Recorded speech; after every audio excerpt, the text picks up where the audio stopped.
I wanted to sing this song last year for the birthday of East. I've barely practiced it since then, but I'm just gonna take a crack at it. I'm gonna keep on going through the mistakes I make. Yeah. Down in the green hay, where monkey and bear usually lay, they woke from the sable boy's cry. Said, "Someone come quick, the horses got loose, got grass sick. They'll flounder, faint, they'll die." What is now known by the sorrel in the roan, by the chestnut in the bay, and the gelding gray, to stay by the gate that you were given, and remain in your place for your season. Had the overfed dead but listen to the high fence horse sense wisdom. Did you hear that bear said, "Monkey will get out of here fair and square"? They left the gate open wide.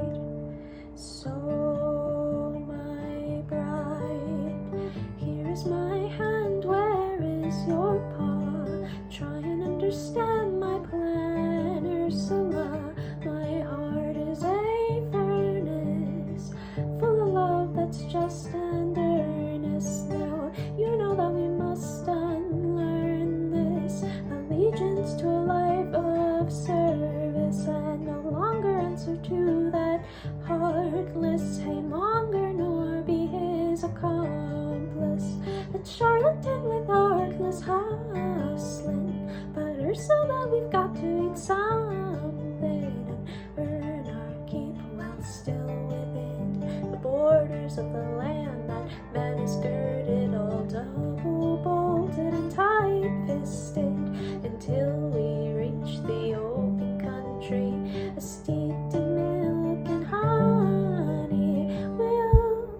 Will you keep your fancy clothes on for me? Can you bear a little longer to wear that leash? My love, I swear by the air I breathe, sooner or later you'll bury your teeth. But for now, just dance, darling.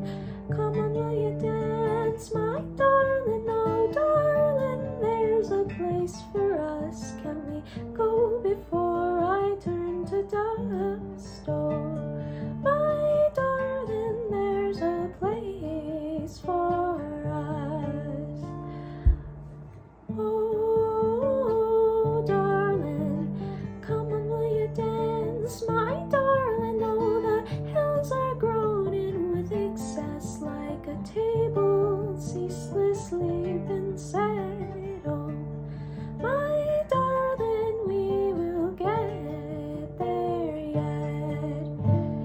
They trooped past the guards, past the coops and the fields and the farmyards, all night till finally the space they gained grew much farther than the stone that bear threw, to mark where they'd stop for tea. Walk a little faster and don't look backwards. Your feet is to the east, which lies a little past the pasture. The blackbirds hear tea whistling and rise and clap. Their applause calls the kettle black, and we can't have none of that. With a long bear there, that's that.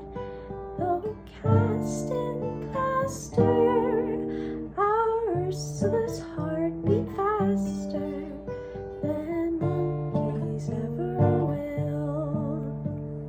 But still, they've got to pay the bills, hadn't they? That is what the monkey'd say. So, with the courage of a clown or a cur or a kite jerking tight at its tether, in her dun brown gown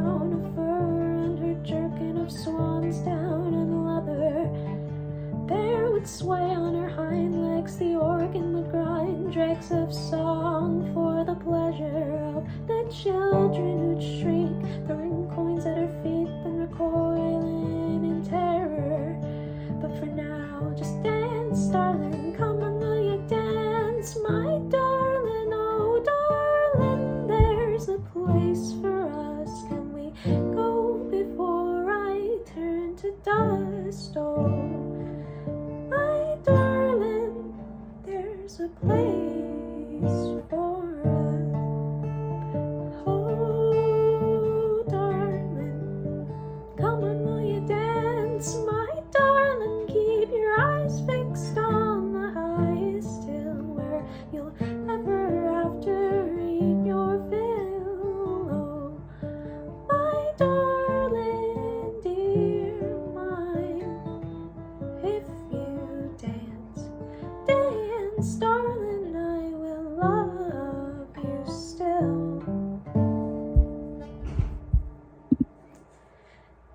Deep in the night shone a weak and miserly light where the monkey shouldered his lamb. Someone had told him the bear had been wandering a fair piece away from where they were camped. Someone had told him the bear had been sneaking away to the seaside caverns to bathe.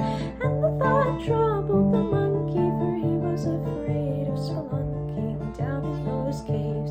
Also afraid what the village people would say if they saw the bear in that state, moaning and splashing obscenely. Well, it seemed irrational, really, washing that face, washing that matted and flea-bitten pelt in some sea-spit-shine old kelp dripping with brine. The monkey just laughed and he muttered, when she comes back, Ursula will be bursting with pride, till I jump up saying you've been rolling in muck, saying you smell of garbage and grime. But far out by now, by now, by now, far out by now, bear plowed, 'cause she would not drown. First the outside legs of the bear up and fell down in the water like knobby garters. Then the outside legs of the bear fell off as easy as if slough from boiled tomatoes. Lulled in a genteel curtsy, bear shed the mantle of her diluvian shoulders, and with a sigh she allowed the burden of belly to drop like an apron full of boulders. If you could hold up a threadbare coat to the light where it's worn translucent in places, you'd see spots where almost every